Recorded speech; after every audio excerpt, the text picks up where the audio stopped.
बहन, कथा कैसे हैं आप सब? अभी हम आ गए शिव नवदीप कथा पंडित आचार्य की वीडियो में। बहुत अच्छी कुछ प्यारी जुआरी कथा, ने आप लोग ऐसे ही सुनिए। मिट्टी में और रेत में सने कथा हुए फूल बहुत को, मिट्टी अच्छी में है। सने हुए अगर पुष्प आप को, लोगों को पसंद आए तो मिट्टी में सने चैनल हुए उस सब्सक्राइब गजरे को, जरूर मिट्टी में करना। सने हुए और उस बीड़े चैनल को, को तंबुल को, बहुत पान ज्यादा को कर रही है, भगवान के ऊपर फेंक दिया था, इसलिए भगवान को दे दिया था। आप लोग घर और से वो ही बैठकर कथा लेखनी का में आनंद लिखा ले गया कि सकते इसने हैं। भले अगर और नशे हर में था तो एक फेंक दिन की देता तो कथा गटर में आपको फेंकता, जरूर सुनने को मिलेगी। जैसे कि जिस आप जगह लोग ले जाकर जानते हैं, फेंकता, आज है पर उसने फेंका 2 तो देवादिदेव जनवरी। तो महादेव के आप चरणों में 2 फेंका, जनवरी की कथा आपको जरूर शिव जी सुनिए। के पास, भगवान शंकर के पावन चरणों में फेंका। करो आराधना। देवराज नामक का ब्राह्मण जो कभी शिवालय नहीं गया, कभी शंकर के दरवाजे नहीं गया, कभी शंकर के द्वार नहीं गया, कभी शिव तत्व को उसने जाना नहीं, कभी शंकर जी के द्वार नहीं गया, शंकर जी की श्री चौखट पर नहीं शिवाय गया। नमस्तुभ्यम। पहली बार चोरी का सामान ले जाते चोरी के सामान को लेकर शिवालय में पहुंच गया, क्योंकि शरीर में कष्ट था। शिव ने साथ लिया, भगवान देवादिदेव महादेव ने साथ लिया। एक कोई वक्ता बैठकर कथा का रसतत्व ग्रहण करा रहे थे, ये भी वहीं बैठा हुआ था। अब कथा बांचने वाले जो मंदिर के अंदर कथा कर रहे थे, बैठकर बांच रहे थे, वो चिल्ला रहे थे हर हर महादेव। वो कर मिठास लाओ, आवाज सेट करो। तो वो हर हर महादेव चिल्ला रहे हैं, वो हर हर महादेव बोल रहे हैं, पर देवराज को अच्छा नहीं लग रहा, देवराज को ठीक नहीं लग रहा। मंदिर से बाहर निकल गया, और मंदिर से बाहर निकलकर उसको मालूम नहीं है कि मैं कहां बैठा हूं। बेलपत्री के वृक्ष के नीचे ये जाकर बैठ गया, क्योंकि शरीर में कष्ट था। तो आप लोग भी ऐसे ही आनंद ले सकते हो। बैठ गया, प्राण छूट गया। तो एक भजन पहले आप लोग गाया करती थी माताएं, इतना तो करना स्वामी जब प्राण तन से निकले, गोविंद नाम लेकर प्राण तन से निकले। ये आप गुनगुनाया करते थे, आप बोला करते थे। देवराज के साथ में वही हुआ।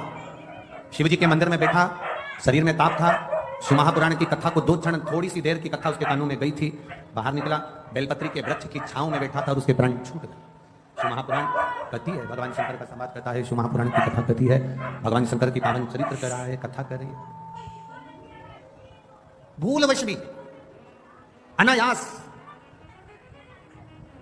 चलते चलते भी अगर हम शंकर जी के मंदिर के सामने से निकल गए, चलते चलते भी बेलपत्री के वृक्ष की छांव के नीचे से निकल कर भी अगर हम चले गए, शिव महापुराण की कथा कहती है, जिस कामना से हम गए हैं बाबा हमारी वो कामना पूर्ण कर ही देता है। एक सहज भाषा में, सरलता में, एक बेलपत्री का जो वृक्ष होता है, बेलपत्री का जो वृक्ष है जिसके नीचे 33 कोटि देवी देवता विराजमान होते हैं, 33 कोटि देवी देवता बैठते हैं, उस बेलपत्री के वृक्ष के नीचे से अगर हम निकल गए, भूलवश भी निकल गए, तो भी हमारे कार्य की सिद्धता हो जाती है।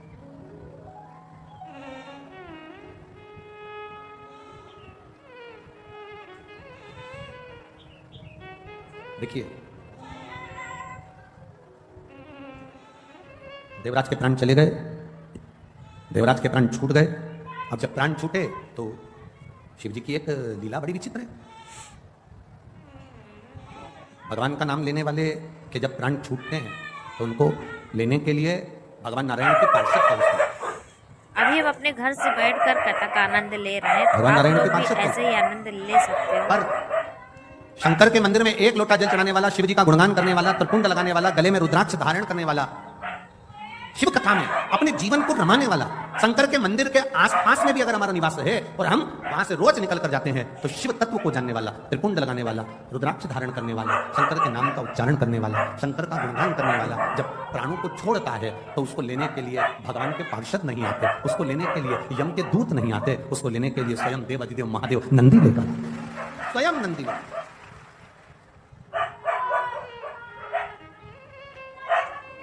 ये एक रिश्तेदारी मजबूत बनाने का क्रम है।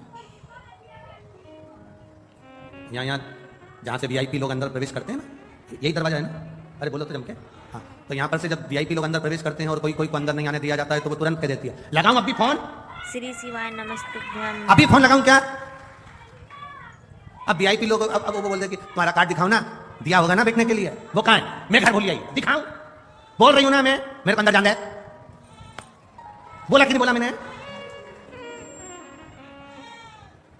लगाऊं फोन अभी हाल? एक जरा सा फोन उसको दरवाजे से अंदर कर दिया, तो एक जरा सा श्री शिवाय नमस्तुभ्यम तुम्हें भी बैकुंठ के अंदर कर दिया। एक एक बार बस, जितने तुम कथा सुन रहे हो ना, जितने आस्था चैनल पर कथा सुन रहे हो, जितने फेसबुक यूट्यूब पर कथा सुन रहे हो, और जितने पंडाल में बैठकर कथा सुन रहे हो ना, तुम कोई हल्के फुल्के नहीं हो। इनकी पहचान किसी नेता, मंत्री, संतरी, कलंतरी, प्रशासन आदि से होगी। तुम्हारी पहचान तो डायरेक्ट काहे की चिंता है? यहां भले तुम आगे नहीं बैठ पाओ, पर पक्का अभी हम वहां अपने तुम घर आगे से भी मिलोगे। बैठकर निश्चित है। आनंद ले तुम्हारी सकते भक्ति, हो। तुम्हारा आप लोग विश्वास, भी तुम्हारी ऐसे ही दृढ़ता, आनंद तुम्हारा ले भरोसा, सकते हो। तुम यहाँ अगर कथा में आए हो ना, तो ये किसी दूसरे के भरोसे नहीं। भोलेनाथ दया करना, हम तेरे भरोसे, मैं तेरे भरोसे। आप किसी और के भरोसे पर नहीं, आप शिव के भरोसे पर जीना चालू करो। आप शंकर के आश्रित होकर जीना चालू करो। और जब शिव के आश्रित होकर जियोगे तो एक सुख का अनुभव अपनी जिंदगी में कर लो। देवराज को लेने के लिए भगवान शंकर अपना नंदी लेकर, नंदी पर से मेरे भोलेनाथ जी नीचे उतर गए। नंदी पर देवराज को बिठाने लगे। नंदी पर जब देवराज को बिठाने लगे तो नंदी पर बैठते समय देवराज जी जब चले शंकर भगवान लेकर, नंदी को पकड़कर शंकर भगवान देवराज को नंदी पर बिठाकर जब चले, तो देवराज ने प्रश्न किया, मैंने पुण्य कौन सा करा था? मैं तो ब्राह्मण के घर में जन्मा था पर चोर था।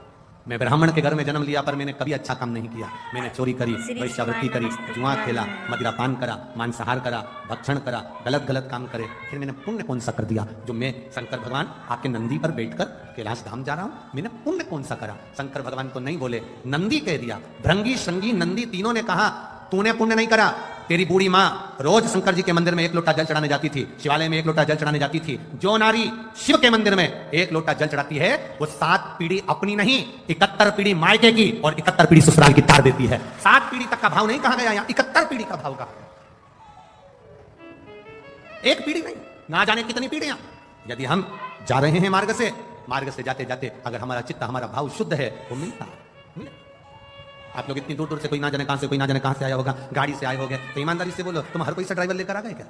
जिस ड्राइवर पर तुम्हारा भरोसा होता है, अभी हम अपने घर जो ड्राइवर से समय पर बैठकर पहुंचा दे, कथा का आनंद जिस ले ड्राइवर ने रहे हैं। रास्ता आप दिखाओ, लोग भी जिस ऐसे ड्राइवर ही को अच्छे से आनंद गाड़ी ले आती हो, सकते हो। पंचर मंचर हो जाए तो सुधार दे, गाड़ी गड़बड़ हो तो संवार ले, ऐसे ड्राइवर को साथ लेकर चलती है। बोलो सही है कि गलत है?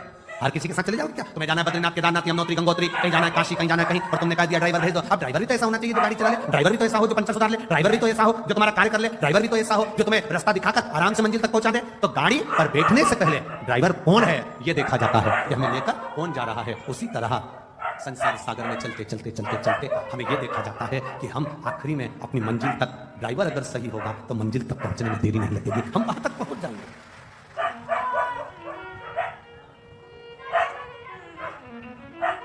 इतने लोग शिव महापुराण की कथा में आते हैं। ये समिति जब सीहोर आई थी, श्री बनखंडेश्वर धाम कमेटी जब सीहोर आई कार्यक्रम लेने के लिए, जब बहुत पहले की कथा की बुकिंग है ये, तो जब ये लोग सीहोर आए थे तो इन्होंने कहा था कि हम पंडाल लगाएंगे बड़े बड़े और 7 दिन में हमें उम्मीद है वो पूरे भरा जाएंगे। अब बनखंडेश्वर समिति कमेटी खुद टेंशन में पड़ी है कि ये कथा चालू होना थी 22 तारीख को और पंडाल भरा गया 21 तारीख को। आगे तो इनकी नींद उड़ गई, तो करें क्या बनखंडेश्वर महादेव?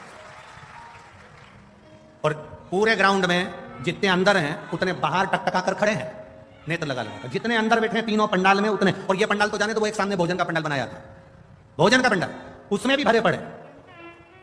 और जाने तो ये तंबू पे टंगे पड़े इधर आधे से।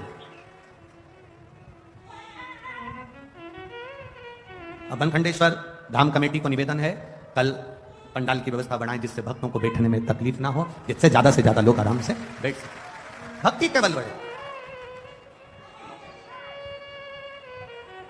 अब वो आपके यहाँ के पूर्व विधायक चौहान जी का बेटा उनको मारे कर गया था गोवर्धन, तो वो अभी हम अपने घर से बैठकर कथा का आनंद ले रहे हैं। आप लोग भी ऐसे ही आनंद ले पंडाल लगा गुरुजी, सकते हो। 7 दिन में देखना तिगना पंडाल चुगना पंडाल लगा अभी तक की कथा का। अब चौहान जी से कहेंगे अब कल की फिर तैयारी करो। अरे ये शंकर के भगत हैं। कई बार कथाओं में प्रशासन हमसे पूछता है कितने आएंगे, हमने कहा ये तो भगवान की बारात का मालूम नहीं है, शंकर जी डमरू खड़काते हैं, ये कहीं से भी निकल कर आ जाते हैं। अब इनका कहने तो ये स्वयं, अगर ये बनखंडी महादेव मंदिर समिति वालों से पूछा जाए कि कितने लोग आएंगे कथा में, कितनी व्यवस्था करना है, कितनी लेट बात लगाना है, कितनी पानी की व्यवस्था करना है, प्रशासन की व्यवस्था कराएगी, ये लाइट की व्यवस्था कैसे होगी, मेडिकल की व्यवस्था कैसे, अब ये पूछेंगे कि कितनों की व्यवस्था करें। अब बारात में लड़के वाले से कह देते कि 150 लेके आना, 100 लेके आना, अपन 10-20 ज्यादा मानकर चलो, पर यहाँ तो अंदाजा ही नहीं रहता ना कि कितने लेके आना। यहाँ तो केवल शिव पुराण की कथा चालू हुई और ये ना जाने कहां से दर्रे में निकल के पता ही नहीं कहां से। और कहीं कहीं की तो इतनी समझदार आती है, अपने पूरे बैग में सारा सामान भी लेके आती है, और इतना इतना सामान लाती है कि खाने का तो लाए लाए समझो, कथा चालू होने से पहले अपना टेंटी पेंटी कर बोला अब पूरा सामान समझ लिया बैग के अंदर। और हमने तो आज ही कथा में देखा, हमारे को क्या मालूम था, वो तो कथा में देख रहे हैं चलते चलते, एक इतना बड़ा गोल गोल कुछ था कपड़े जैसा, उस इतना बड़ा डब्बा भी था, उसमें से ऐसे निकाली ऐसा करी हो। तो हमने सोचा हो सकता है मैनपुरी में ऐसा होता हो, कथा में ये सब चीज। अरे बोल बम का नारा है, आवाज नहीं आई है, जरा दमदारी से बोलो, बोल बम का नारा है। ये शिव तत्व है महाराज, ये भक्ति है। यहाँ जितनी आए ना ये सब फ्री हो गया, घर पे भी कह के आए, तुम चिंता मत करना, कथा होते सी भोजन की पूरी व्यवस्था है, आराम से खा पी के आऊंगी, तुम तुम्हारी देख लेना, अपने से टेंशन मत लेना। 7 दिन मेरे से तो बोलना ही मत कि मैं दाल बाटी बनाऊं, कि लिट्टी चोखा बनाऊं, कि ये बनाऊं, कि ठेहुआ बनाऊं, कि सामान बनाऊं। 7 दिन में कुछ नहीं बनाऊंगी। सुबह से नहाया, मंदिर गई, तैयारी करी, और 9-10 बजे तक पड़ोसन के लिए 2-4 रोटी अभी हम अपने घर से बैठकर कथा का आनंद ले रहे हैं, तो आप लोग भी ऐसे ही आनंद ले सकते हो। तैयारी पूरी कथा की बस कथा। और सुनो रे मैनपुर वाले, ए मैनपुरी वालों, दिन में अगर दर्शन करने नहीं आ सको तो इन भक्तों का रात को दर्शन करने आना, भजन में डूबे हुए मिलेगा, भजन में डूबे, ये अपनी मस्ती में डूबे। ये इनको ये जितने शंकर के भक्त आए, इनका लोग मुंह झूठा कराते हैं, इनको बिस्कुट खिला दिया, पानी पिला दिया, कोई पूरी बांट रहा, कोई सब्जी बांट रहा, कोई चना बांट रहा, कोई पोहा बांट रहा। इनका मुख झूठा कराने वाले का 3 महीने में बाबा क्या क्या दे देता है, ये अंदाजा अलवर वालों से पूछना और पुष्कर वालों से पूछना, क्या दिया मेरे भोलेनाथ, क्या दे दिया, ये बड़ी जान से, ये शिव के उपासक, अभी भक्ति इनके। देवराज ने कहा ये बताओ कि मुझे कैलाश धाम क्यों ले जा रहे हो? एक कारण है तुम्हें कैलाश धाम ले जाने का, क्योंकि तुम्हारी माताजी जल चढ़ाती है। घर का एक व्यक्ति अगर जल चढ़ा रहा है तो हमारी कई पीढ़ियों को तार रहा है। एक व्यक्ति ने प्रश्न किया, ऐसा होता है कि पानी ये चढ़ाए और 71 पीढ़ी तर जाए? हमने कहा आज भी होता है। घर में बेटा जन्म लेता है तो 4-5 पीढ़ी में सावड़ लग जाती है, बोलो सही है कि गलत है? अगर कोई घर में मरता है तो उसकी 5-7 पीढ़ी में सूतक लग जाती है, बोलो सही है कि गलत है? सूतक लग गई, वो मर गया, बच्चा हो गया, सावड़ लग गई। 4-5 पीढ़ी में जब मरने की सावड़ लगती है, जब मरने की सूतक लगती है, जन्म की सावड़ लगती है, तो फिर चढ़ाए हुए लोटे का पुण्य भी तो खाते में लगता होगा। 7 पीढ़ी 71 पीढ़ी के खाते में वो पुण्य भी तो जाता होगा। वो पुण्य कहां जाता होगा? ये पुण्य हमारे खाते का, ये हमारी भक्ति का। आप तो करो शिव की आराधना, आप करो देवादिदेव महादेव की आराधना, फल मिलेगा। इस कथा का नाम है तप। शिव महापुराण की कथा। तप का बल बढ़ता है तो शिव तत्व प्राप्त होगा। तेरे मंदिर में आना मेरा काम है, मेरी बिगड़ी बनाना तेरा काम है। तुम उसके दरवाजे तक जाते रहोगे, जाते रहोगे, जाते रहोगे, वो हाथ पकड़। अभी हम अपने घर से बैठकर कथा का आनंद ले रहे हैं, तो आप लोग भी ऐसे ही आनंद ले सकते हो। उसकी अविरल भक्ति हमें सुख प्रदान करती है। महापुराण की कथा कर रही है। एक बिंदु के नाम का ब्राह्मण था, जिसकी पत्नी का नाम चंचुला देवी था। चंचुला पति का धर्म का पालन करने वाली थी, पर पति को कभी अधर्म करने से रोकती नहीं।